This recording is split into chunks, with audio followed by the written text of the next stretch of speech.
El libro de Urantía. Advertencia al lector. El libro de Urantía se encuentra actualmente en proceso de retraducción del original inglés.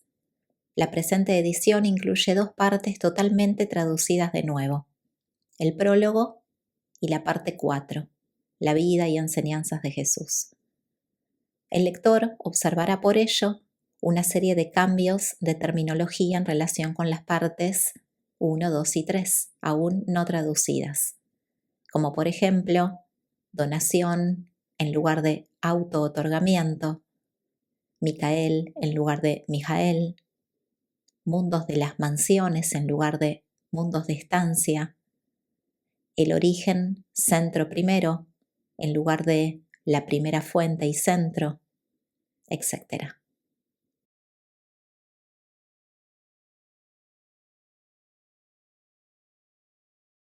Parte 3. La historia de Urantía.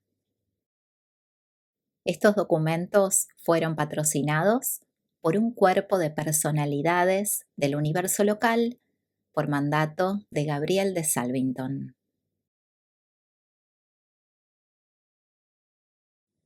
Capítulo 75. La falta de Adán y Eva. Tras un esfuerzo de más de 100 años en Urantía, no vio Adán sino pocos progresos fuera del jardín. No parecía que el mundo en general estuviese mejorando notablemente. Tenía avisos de estar muy lejos la consecución del mejoramiento de las razas, y parecía la situación lo bastante desesperada como para exigir un remedio que no estuviera contemplado en los designios originales. Al menos eso pasó a menudo por la mente de Adán y muchas veces se lo expresó a Eva. Adán y su consorte eran leales, pero estaban aislados de sus prójimos y estaban dolorosamente afligidos por la lamentable condición de su mundo. 1. El problema de Urantía. Fue una tarea abrumadora acometer la misión adánica en el planeta de Urantía, experimental, estigmatizado y aislado por la rebelión. El hijo y la hija materiales no tardaron en tomar conciencia de la dificultad y complejidad de su asignación planetaria. No obstante, emprendieron denodadamente la labor de resolver sus múltiples problemas. Sin embargo, se consternaron bastante al abordar la obra importantísima de eliminar a los anormales y degenerados de las razas humanas. No hallaban salida alguna del dilema y tampoco podían consultar con sus superiores de Jerusalén ni de Edentía. Se encontraban aislados, afrontando cada día un enredo nuevo y complicado, problemas que parecían insolubles. Si rigieran circunstancias normales, la primera obra del Adán y Eva planetarios sería la coordinación y combinación de las razas. Pero en Urantía, semejante proyecto parecía casi irrealizable, pues las razas, si bien eran biológicamente aptas, jamás se habían purgado de sus cepas retrasadas y defectuosas. Adán y Eva se encontraban en una esfera totalmente carente de preparación para la proclamación de la hermandad del hombre, un mundo que andaba a tientas en total oscuridad espiritual y afligido con una confusión exacerbada por la malograda misión de la administración anterior. Estaban las mentes y morales a un nivel bajo, y en vez de entablar la tarea de efectuar la unión religiosa, habrían de comenzar de nuevo la labor de convertir a los habitantes a las formas más sencillas de creencias religiosas. En lugar de encontrarse con una sola lengua adoptible, estaban enfrentados con la confusión mundial de cientos y cientos de dialectos locales. Jamás a ningún Adán del servicio planetario le había tocado un mundo más difícil. Parecían los obstáculos insuperables y los problemas fuera del alcance de las posibilidades de solución de un ser creado. Estaban aislados, y el tremendo sentimiento de soledad que los agobiaba fue aumentando más aún por la partida temprana de los síndicos Melquisedec. No podían comunicarse sino indirectamente mediante las órdenes angélicas con entes ajenos al planeta. Poco a poco se les enervaba la valentía, se les iban cayendo los ánimos por los suelos y a veces casi les fallaba la fe. Esta es la descripción fidedigna de la consternación que sentían estas dos nobles almas al ponderar las tareas con que se enfrentaban. Los dos se daban cuenta cabal de la colosal empresa que implicaba la ejecución de su asignación planetaria. Probablemente ninguno de los hijos materiales de Nevadón jamás hubiera hecho frente a una labor tan difícil y, al parecer, irremediable como la que confrontaban Adán y Eva en la lamentable condición de Urantía. Pero si hubieran sido más previsores y pacientes, algún día habrían llegado a triunfar. Ambos, sobre todo Eva, fueron demasiado impacientes. No estaban dispuestos a conformarse con la prolongadísima prueba de resistencia. Querían observar resultados inmediatos. Y así fue, mas los resultados que consiguieron de este modo vinieron a ser desastrosos, tanto para ellos como para su mundo. 2. La intriga de Caligastia. Caligastia hizo frecuentes visitas al jardín y sostuvo muchas conversaciones con Adán y Eva, pero estos se mostraban inquebrantables ante sus propuestas de componenda y de atajos azarosos. Ante ellos desfilaban suficientes resultados de la rebelión como para producirles una efectiva inmunidad contra toda propuesta e insinuación de esta índole. Tampoco en la prole joven de Adán lograron influir las proposiciones de Caligastia, y desde luego no tenían Caligastia ni su asociado el poder para influir en ningún individuo contra la voluntad de éste, y tanto menos para persuadir a los hijos de Adán a obrar mal. Conviene tener presente que Caligastia aún era el príncipe planetario titular de Urantía, y si bien se había descaminado, no dejaba de ser un hijo superior del universo local. No llegó a ser depuesto hasta los tiempos de Cristo Miguel en Urantía. Pero el príncipe caído fue persistente y decidido. Pronto renunció a la labor de persuadir a Adán y astutamente decidió intentar atacar indirectamente a Eva. Llegó a la conclusión el maligno de que la única esperanza para triunfar estribaba en el hábil aprovechamiento de personas idóneas que pertenecían al estrato superior del grupo nodita, los descendientes de los asociados de su antiguo séquito corpóreo. Así, pues, se urdieron los ardides para entrampar a la madre de la raza violeta. Eva nunca tuvo la intención de hacer cualquier cosa que fuera contra los planes de Adán, ni poner en peligro su cargo de confianza planetaria. Conscientes de la tendencia de la mujer a buscar resultados inmediatos, más bien que planear a largo plazo para obtener efectos posteriores, los Melquisedec, antes de partir, se habían esmerado en instruir a Eva acerca de los peligros específicos que rodeaban su situación aislada en el planeta, y le habían advertido en particular que nunca se alejara de la vera de su consorte, es decir, que no probaran métodos personales ni secretos de fomentar sus empresas mutuas.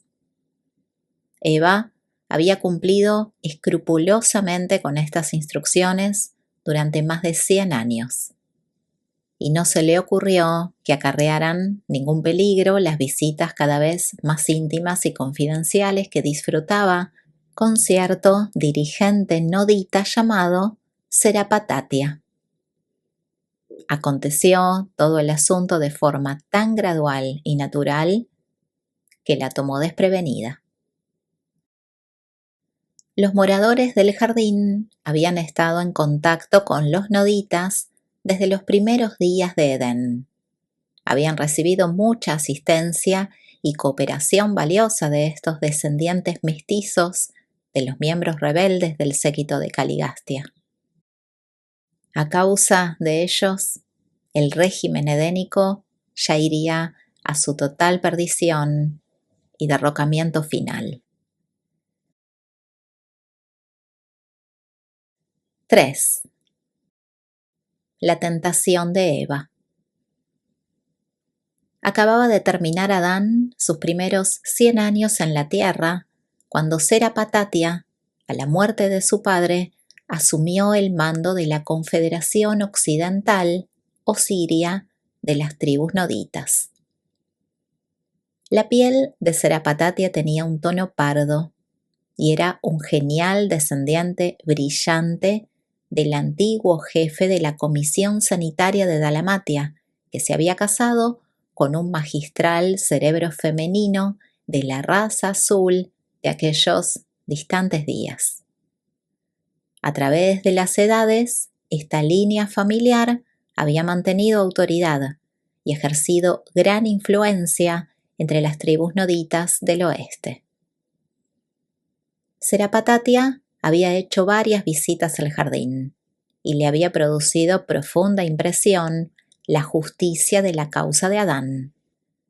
Al poco de asumir el mando de los noditas sirios, dio a conocer su intención de establecer una afiliación con la obra de Adán y Eva en el jardín. La mayoría de su gente se unió a él en este programa y le animó a Adán la noticia de que había cambiado de opinión casi por completo la más poderosa e inteligente de todas las tribus vecinas a favor del programa de mejoramiento del mundo. Fue indiscutiblemente alentador. Y poco tiempo después de este gran acontecimiento, Serapatatia y su nuevo séquito fueron recibidos de comensales en casa de Adán y Eva.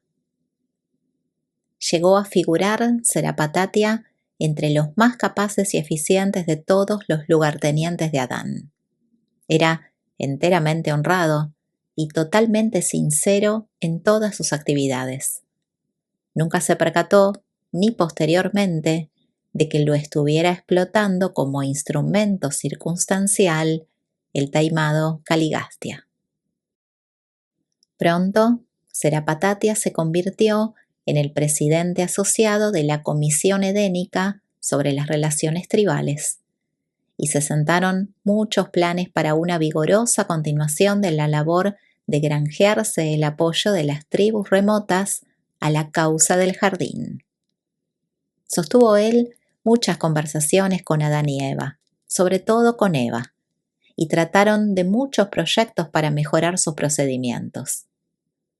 Un día, durante una charla con Eva, se le ocurrió a Serapatatia que, mientras aguardaban el advenimiento de grandes cantidades de la raza violeta, sería muy beneficioso si entretanto se pudiera hacer algo para el progreso de las menesterosas tribus expectantes. Serapatatia alegó que si los noditas, en su calidad de raza más progresiva y cooperativa, pudieran contar con un dirigente con origen parcial en la raza violeta, constituiría un fuerte vínculo que uniría estos pueblos más estrechamente al jardín. Juiciosa y honestamente se consideró que todo lo antedicho beneficiaría al mundo, ya que este hijo, que habría de ser criado y educado en el jardín, ejercería gran influencia benéfica sobre el pueblo de su padre. Conviene nuevamente hacer hincapié en que Serapatatia fue totalmente honesto y completamente sincero en todo lo que proponía. Jamás sospechó que estaba en el juego de Caligastia y Daligastia. Serapatatia era totalmente leal al designio de formar una fuerte reserva de la raza violeta antes de intentar el mejoramiento mundial de los confundidos pueblos de Urantía.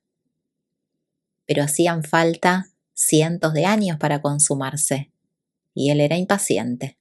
Quería apreciar resultados inmediatos, algunos durante su propia vida. A Eva le hizo patente que Adán a menudo se desanimaba por lo poco que se había logrado en cuanto al mejoramiento del mundo. En secreto, se fueron desarrollando estos proyectos durante más de 5 años.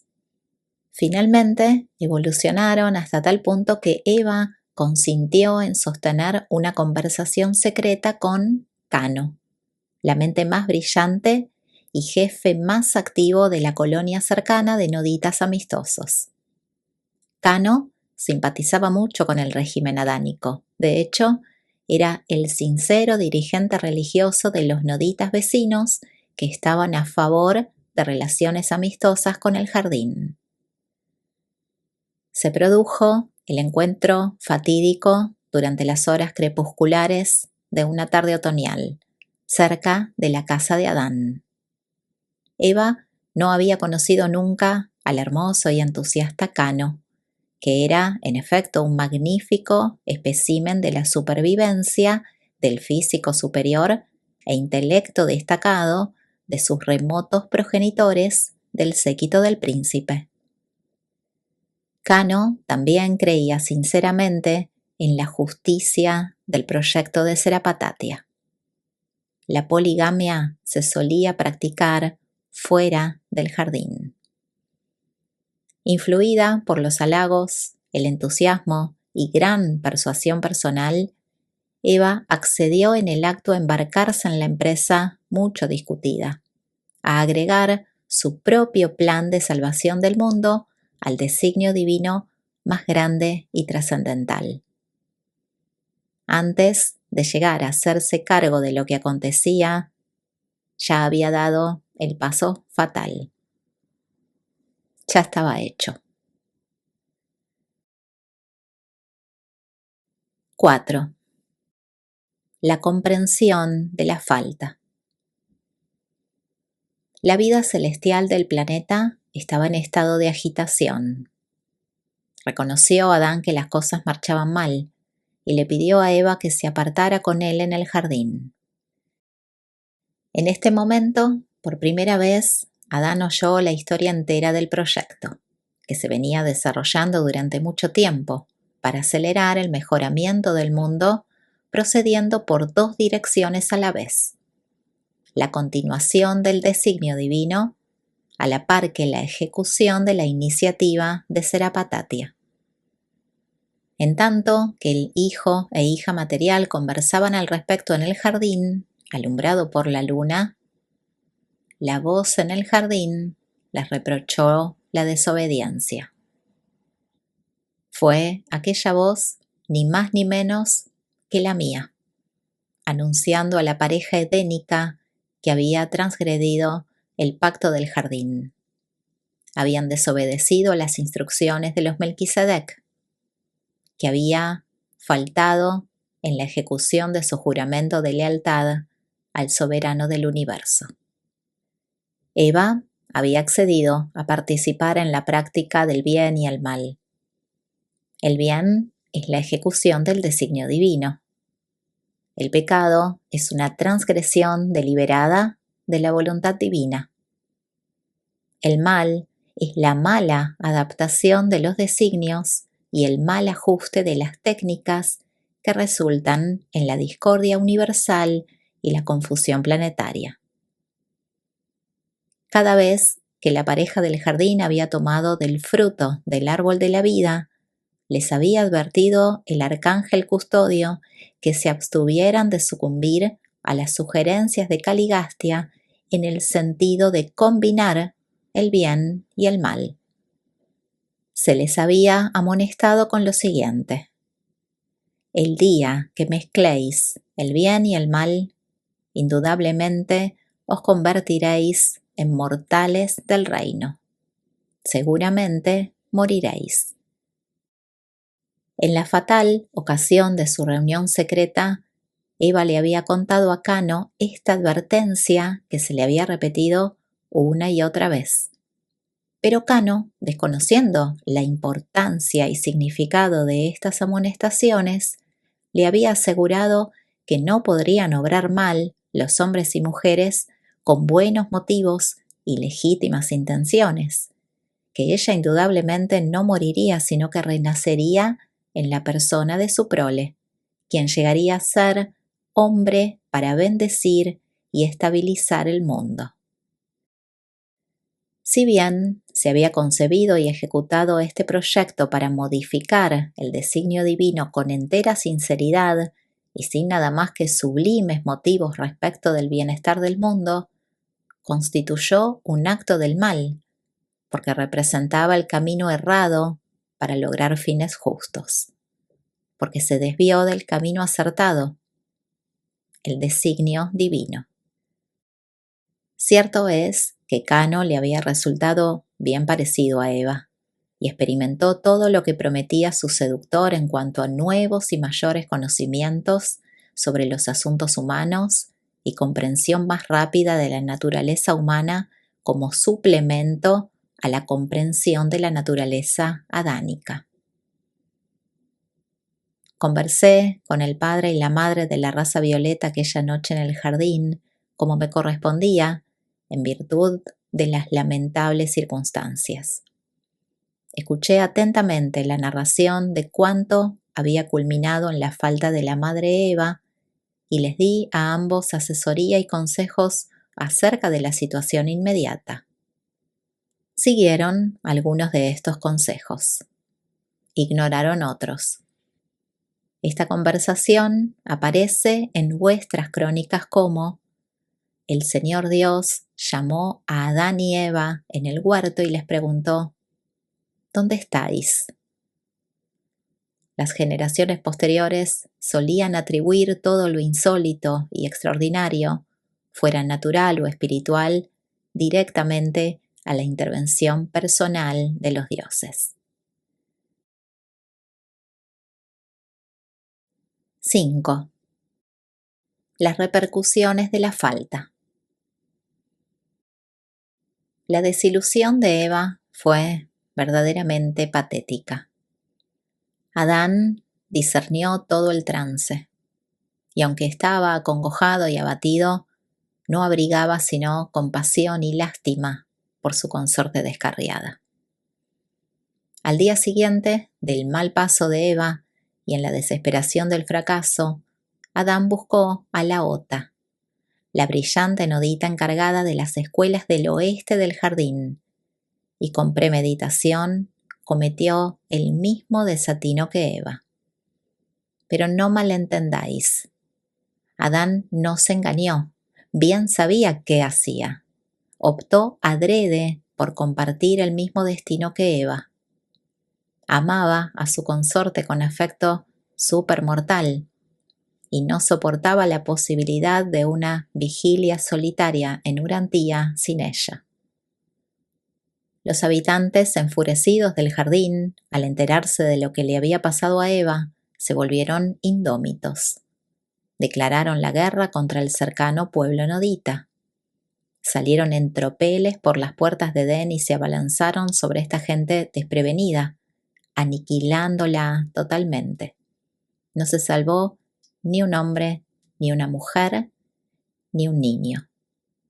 También pereció Cano, el padre del nonato Caín. Al darse cuenta de lo que había sucedido, Serapatatia quedó agobiado de consternación y transido de temor y remordimientos. Al día siguiente se ahogó a sí mismo en el gran río.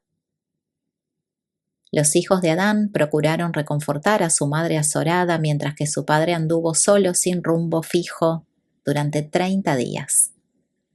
Al cabo de este plazo se impuso el juicio. Retornó Adán a casa y se puso a trazar las líneas de acción para el futuro. Los hijos inocentes, a menudo, comparten las consecuencias de los desatinos de sus padres descarriados.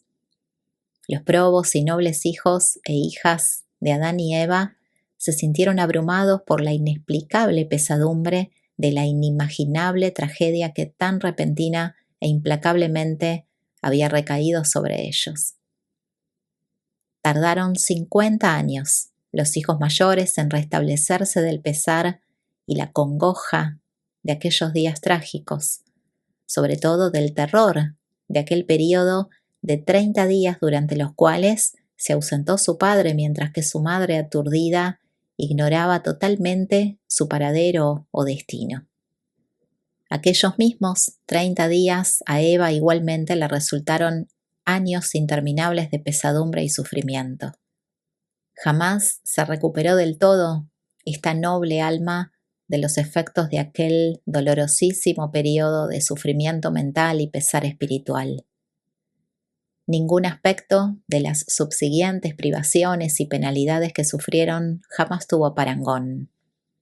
Según la memoria de Eva, con aquellos aterradores días y espantosas noches de soledad e insoportable incertidumbre.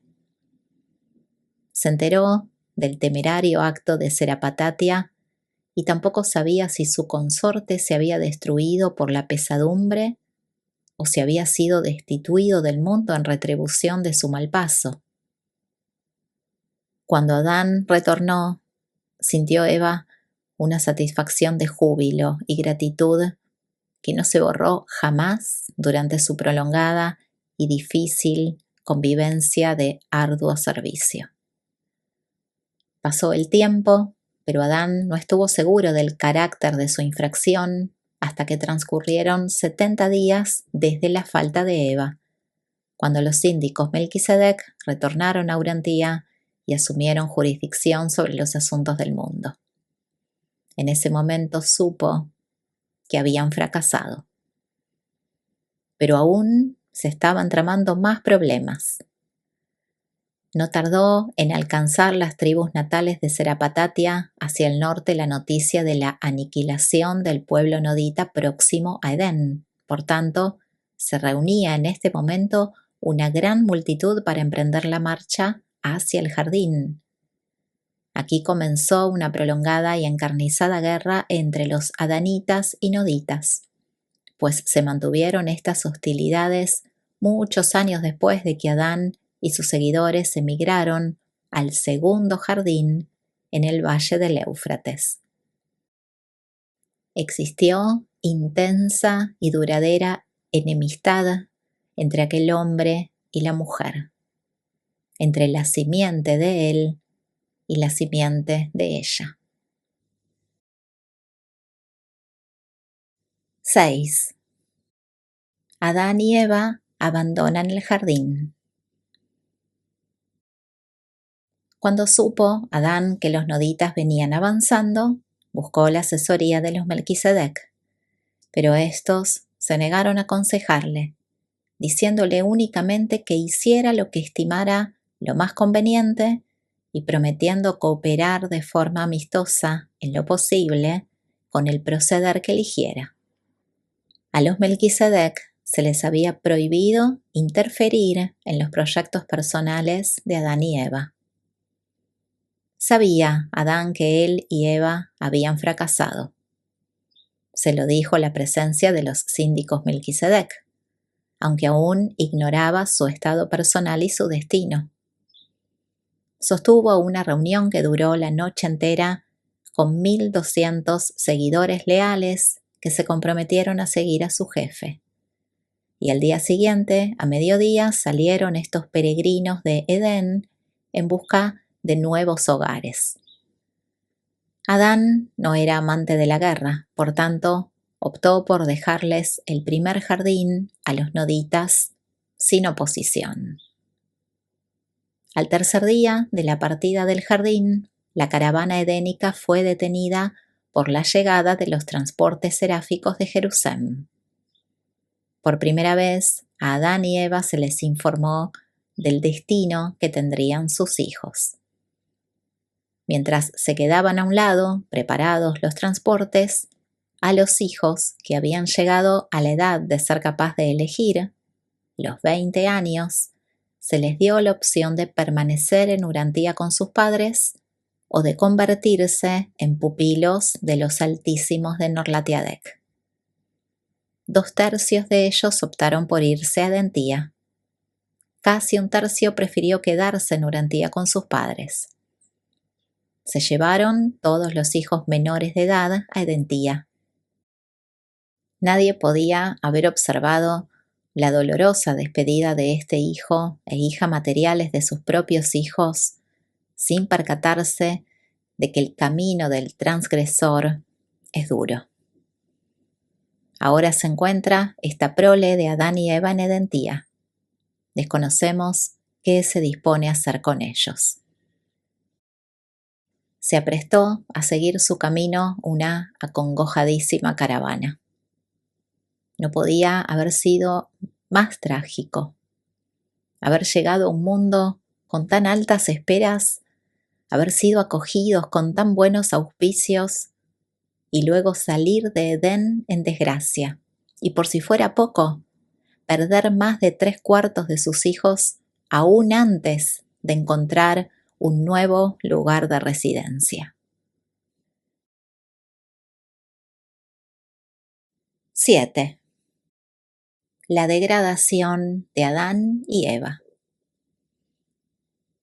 Estaba detenida la caravana edénica cuando a Adán y Eva se les informó del carácter de sus transgresiones y se les avisó acerca de su destino. Apareció Gabriel para pronunciar el juicio. He aquí el veredicto. Al Adán y Eva planetarios se les declara en contumacia. Han violado el pacto de su cargo de confianza en calidad de gobernantes de este mundo habitado. Si bien estaban abatidos por el sentimiento de culpabilidad, Adán y Eva les animó sobremanera el anuncio de que sus jueces en Salvington los habían absuelto de todos los cargos de estar en desacato al gobierno del universo. No se les había declarado culpables de rebelión. A la pareja edénica se le comunicó que se habían degradado al estado de los mortales del reino, que de ese momento en adelante habrían de portarse como hombre y mujer de Urantía, con miras al futuro de las razas del mundo como su propio futuro. Mucho antes de partir Adán y Eva de Jerusalén, sus instructores les habían explicado minuciosamente las consecuencias de cualquier desvío significativo de los designios divinos. Yo personalmente y repetidas veces les había advertido, tanto antes como después de su llegada a Urantía, que el descenso a la condición de la carne mortal sería el resultado indudable, el castigo seguro, el cual indefectiblemente resultaría por contumacia en la ejecución de su misión planetaria. Sin embargo, es esencial comprender el estado de la inmortalidad de la orden material de la filiación para comprender con claridad las consecuencias que resultaron de la falta de Adán y Eva. 1. Adán y Eva, igual que sus prójimos en Jerusalén, mantuvieron el estado de inmortalidad durante la asociación intelectual con el circuito de gravedad mental del espíritu. Cuando la disyunción mental rompe este sustento vital, entonces, a despecho del nivel espiritual de existencia de las criaturas, se pierde el estado de inmortalidad. El estado mortal, seguido por la disolución física, fue la consecuencia inevitable de la falta intelectual de Adán y Eva. Y 2.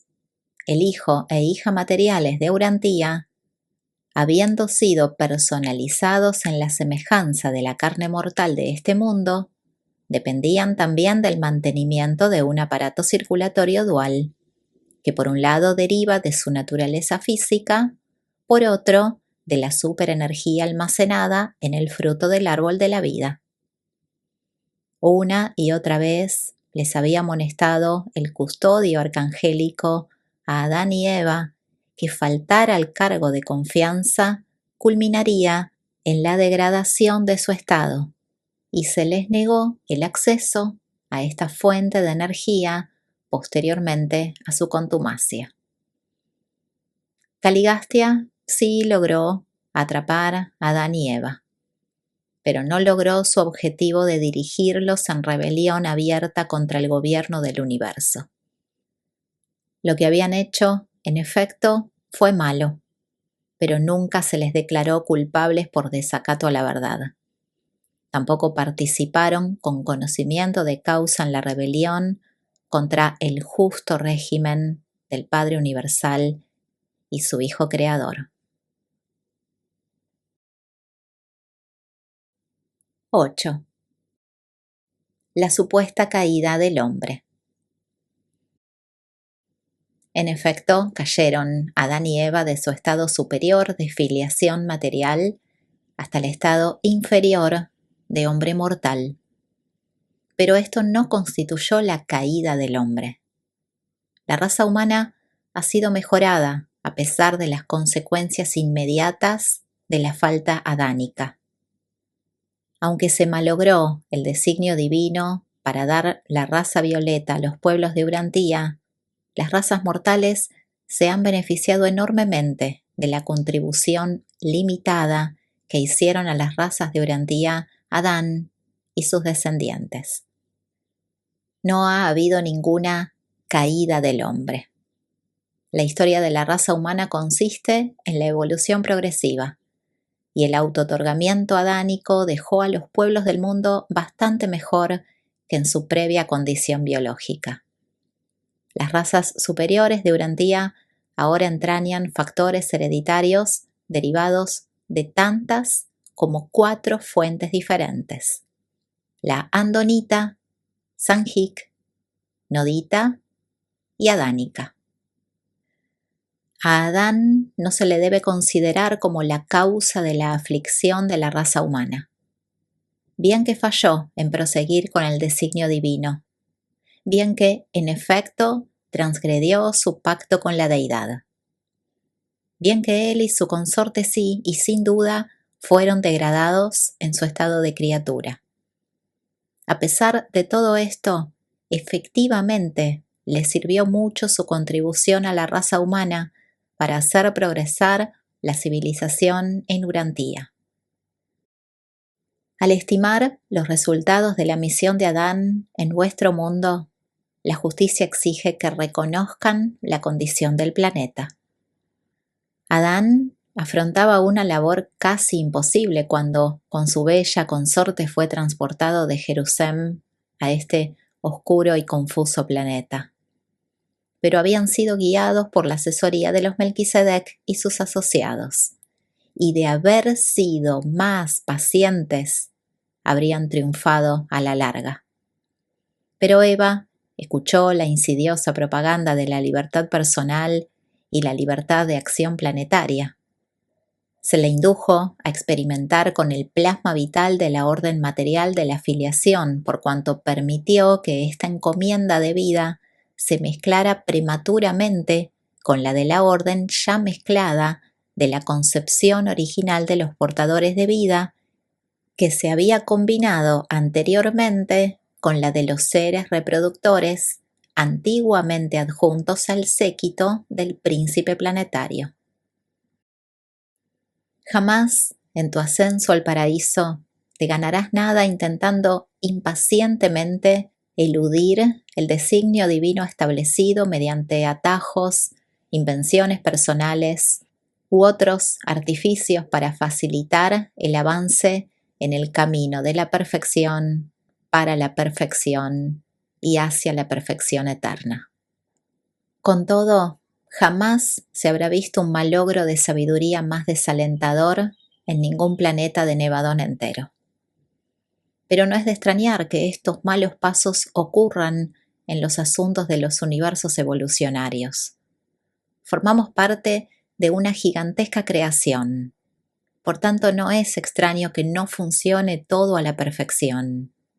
Nuestro universo no fue creado en perfección. La perfección es nuestra meta eterna, no nuestro origen. Si fuera este un universo mecanicista, si la primera gran fuente y centro fuera nada más que una fuerza y no también una personalidad, si toda creación fuera un vasto cúmulo de materia física dominado por leyes precisas caracterizadas por acciones enérgicas invariables, entonces podría prevalecer la perfección, aún a pesar de la condición incompleta del estado del universo. No habría desacuerdo, no habría rozamientos. Pero en nuestro universo evolutivo de perfección e imperfección relativas, nos alegramos de que sean posibles el desacuerdo y los malentendidos, pues por este medio se ponen de manifiesto la realidad y las acciones de la personalidad en el universo.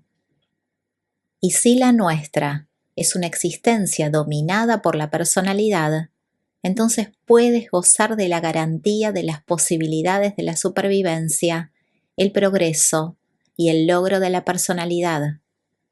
Podemos confiar en el desarrollo, la experiencia y la aventura de la personalidad.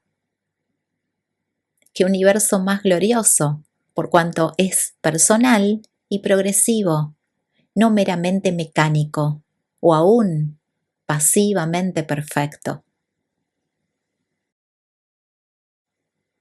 Este capítulo es presentado por Solonía, la voz seráfica en el jardín.